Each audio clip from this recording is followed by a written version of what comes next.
अब इस केस के पूरे वाक़यात को देखने के बाद सख्त अफसोस हुआ है और ये एहसास हुआ है बतौर जज। मैं ये कहना चाहता हूँ कि ये जो लोग हैं, हमारे माशरे में लाक़ानूनियत आम हो गई है, रिश्तों की पहचान ख़त्म हो गई है, लोग गुस्सा और वहशत का शिकार हो गए हैं। आज़ादी इजहार के नाम के ऊपर, यानी ये लिबर्टी, सिविल लिबर्टीज़ के नाम पे रिश्तों की पहचान ख़त्म हो गई है। हम अपनी लिमिट्स क्रॉस कर गए हैं और ये नहीं पता कि कहाँ तक हमारी हदूद है। अब ये हदूद की तरबियत देना वालिदैन का काम है, असातिज़ा का काम है, और ख़ुद बच्चों को भी चाहिए कि अपनी ये इस चीज़ में अवेयरनेस हासिल करें कि उनकी हद कहाँ पे ख़त्म होती है। आज़ादी इजहार के नाम पर सोशल मीडिया बेलगाम हो गया है और कच्ची उम्रों के बच्चे और नौजवान हर किस्म का बेहुदा कंटेंट डाउनलोड करते हैं और उनको ये भी नहीं पता कि किस हद तक उसको डाउनलोड करना है, और फिर उसको टिकटॉक में मुख्तलिफ़ तरीक़ों से इस्तेमाल करते हैं। और इस बेरारवी की वजह से माशरे में मौजूद भेड़िए इन्हें बासानी शिकार कर लेते हैं।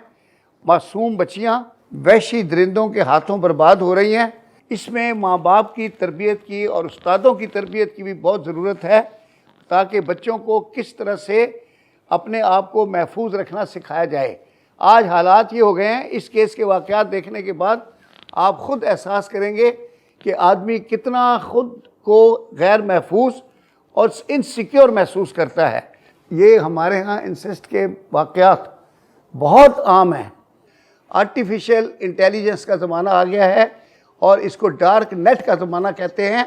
और आप ये रोज़ टीवी पे सुनते होंगे ऑडियो लीक्स और वीडियो लीक्स। ये क्या है? ये आर्टिफिशियल इंटेलिजेंस है। जो लोग सोशल मीडिया इस्तेमाल करते हैं, मैं उनकी अवेयरनेस के लिए ये बता दूं कि साइबर क्राइम के जो लॉज हैं बहुत स्ट्रॉन्ग हैं। FIA को इसकी एक्सक्लूसिव जुरिडिक्शन दी गई है। हमारे लोगों ने सीख लिया है कि जो चाहो सोशल मीडिया पे लोड कर दो, कोई पूछने वाला नहीं है।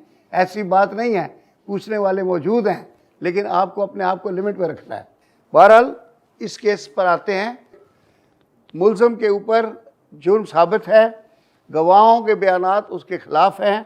DNA के टेस्ट गवाहों के बयानात से ये बिल्कुल साबित हो गया है कि शब्बीर ने अपनी सौतेली बेटी के साथ बेहोशी के आलम में ज़्यादती की है और जुर्म का इर्तिकाब किया है, जो कि पाकिस्तान पीनल कोड के तहत जुर्म है।